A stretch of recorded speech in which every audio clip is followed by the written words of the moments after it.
Oh, exactly. I'm the eldest son. It's only right that I take over Dad's company. Despite the impending funeral of Hugo, our late company president, my estranged older brother, blurted out such a statement as soon as he showed up. Huh? I couldn't help but let out a surprised murmur at my brother's words. Suddenly, Eugenie, my sister-in-law, raised her voice. Devin is saying he'll be the president. You get that, right? Normally the eldest son takes over the family business.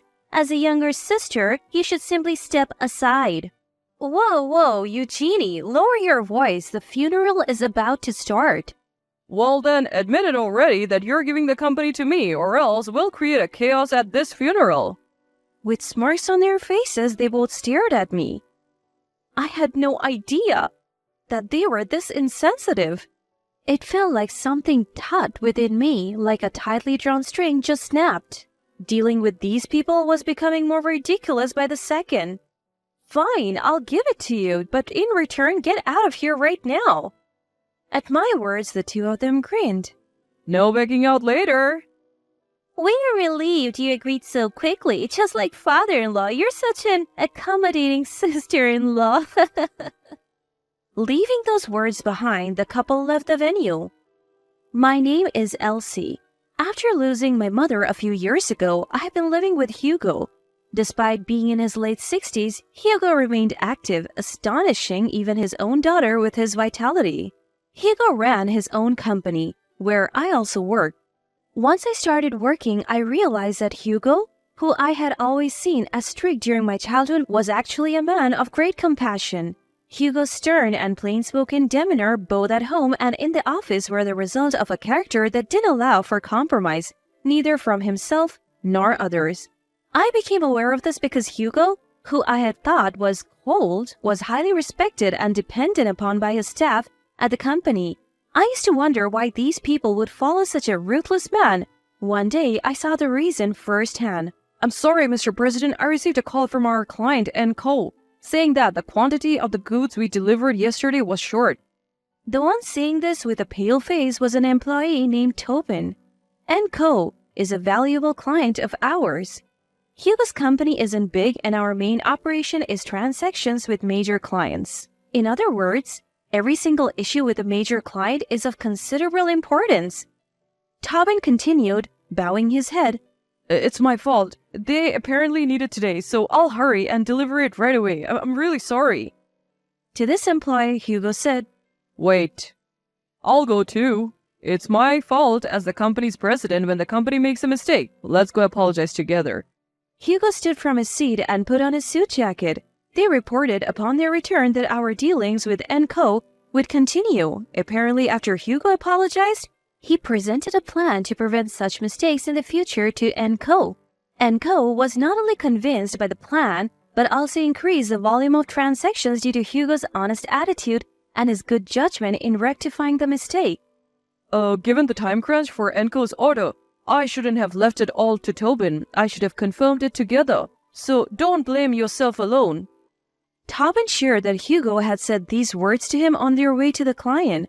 Tobin proudly spoke of Hugo, who had responsibility and also supported him. Then other employees started to talk about Hugo in unison. From their proud faces, I realized why Hugo was so loved. Thus, my expression of Hugo, which had been that of a cold and strict person, changed to that of a strict but caring person, and I began to respect and admire him, just like the other employees did. As my perception of Hugo changed, not only as a CEO but also as a father, I started to nurse a certain concern. The cause of my concern was my brother. I have a brother named Devin. My brother, rebelling against the strict Hugo, had left home as soon as he graduated from college and had never returned, not even when our mother passed away. A self-centered brother who didn't attend even our mother's funeral. But perhaps influenced by the loss of our mother, I started to reconsider the importance of family and wondered if I could somehow mend the relationship between Hugo and my brother. If he could know our father not only as a stern man, but also a caring one, their bad relationship might be resolved. The more I knew about Hugo's kindness, the stronger this thought became. Then one day, my brother came back with a woman. I was surprised by the sudden visit, but Hugo, though keeping his calm, seemed somewhat pleased. However, despite their reunion after several years, my brother started the conversation without showing any concern for Hugo or searching for our deceased mother. Because of the debts, I can't live a proper life. Dad, please. Please take over my debts. From me as well, please. The woman crying next to my brother who just said this was Eugenie, who he said was his wife. Without reporting to any of our family, my brother had married. He had married Eugenie, but due to the debts from his gambling, their married life wasn't going well. So he came back to ask Hugo for help. It's too much to ask. That's what I thought, but Hugo said, Understood. And that was it. When I looked at Hugo in surprise, he was staring at my brother and his wife with a serious look. These are the conditions. Never gamble again to bear debts. Work hard for your family. Show up a few times a year. If you can keep these, I will pay your debts. Even the strict Hugo must have been pleased with the reunion with his long-lost son. The amount of debt my brother was carrying wasn't something you would take over with these conditions. However, if this could improve the relationship between Hugo and my brother little by little, that might be enough. After all, Hugo accepted it under these conditions, so it's not my place to comment. I convinced myself of that. Oh, thanks, Dad. You saved me. As soon as Hugo agreed to take over the debt, my brother quickly explained the transfer destination for the money and left our house. I wasn't without concern about my brother's attitude, but above all, I was genuinely happy that Hugo and my brother had a reunion after a long time. The usually quiet Hugo mentioned my brother's name several times that day. He must have been very pleased. But people don't change so easily. Nearly 2 years have passed since my brother visited Hugo, but my brother hasn't shown up since then. Moreover, the debt kept increasing every month, and even though it was being paid back, bills kept coming to Hugo. During that time, I contacted my brother many times. Even though I blamed him for not meeting the conditions given by Hugo, my brother wouldn't listen. It's between Dad and me, so don't interfere. And he would hang up the phone every time. Then one day, Hugo told me something. It seems I have pancreatic cancer. They say I have about a year to live. What? Because it was so sudden, I was at a loss for words. After all, Hugo was so energetic that even I and the other employees acknowledged it. Hugo having cancer and only a year left to live? But Hugo is not a man who jokes.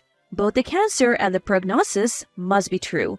It's futile to be flustered here. What I have to do now is to support Hugo. From then on, I started learning the work that Hugo had been doing and studying management myself.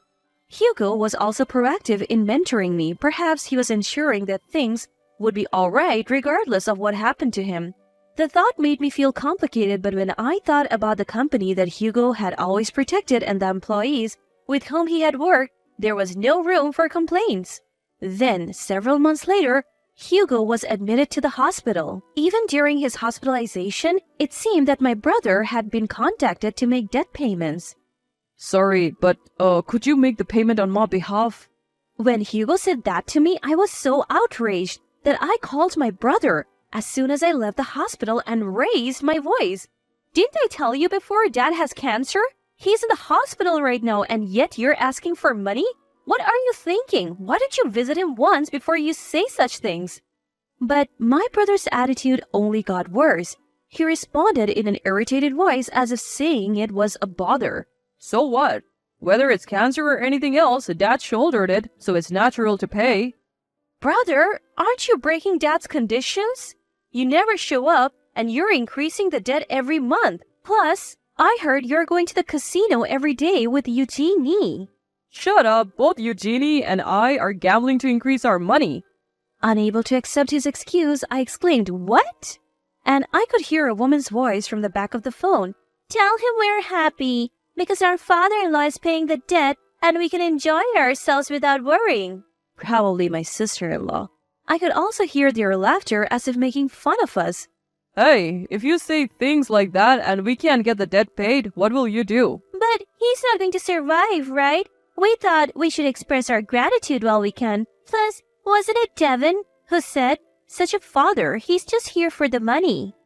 Hearing their conversation, I impulsively hung up the phone. Unknowingly, my clenched fist was shaking. Without making the payment Hugo asked for, I returned to Hugo's hospital room and told him about the phone conversation. I knew it might shock him, but I just couldn't stand it.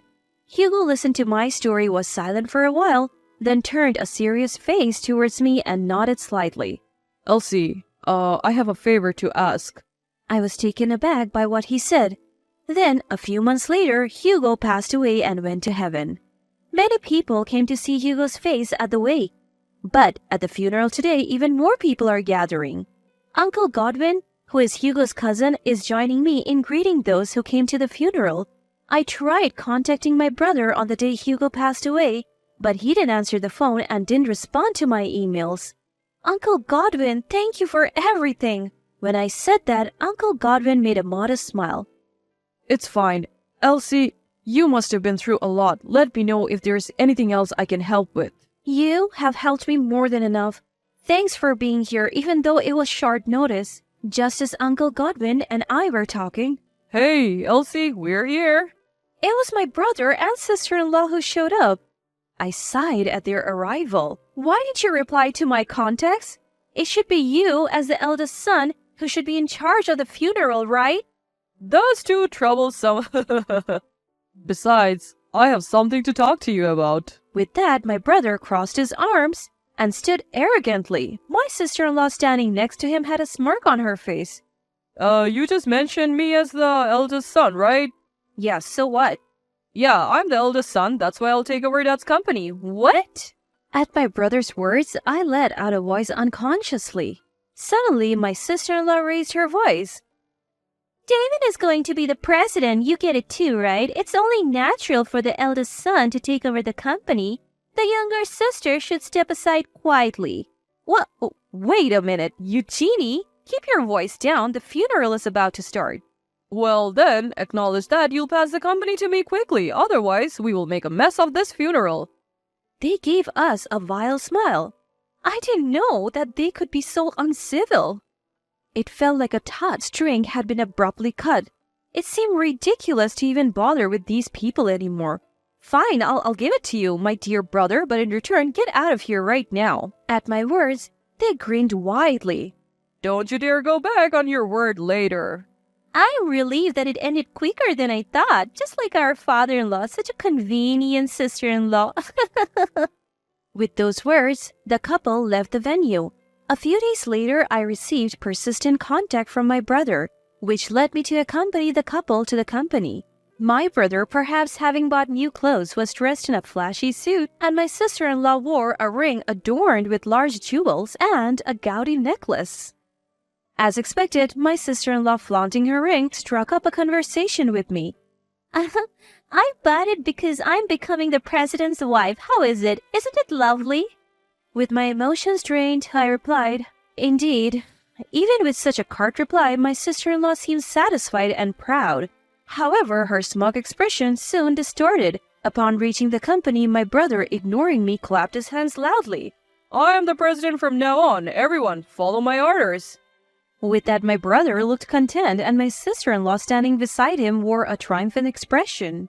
Now, this $30 million revenue company is my husband's. I am the president's wife. I'm looking forward to our life from now on. With a scornful glance at me, my sister-in-law laughed loudly, flaunting her ring once more. But the very next moment, a wave of laughter erupted within the company. Hugo's subordinates, all the employees, began to burst into laughter.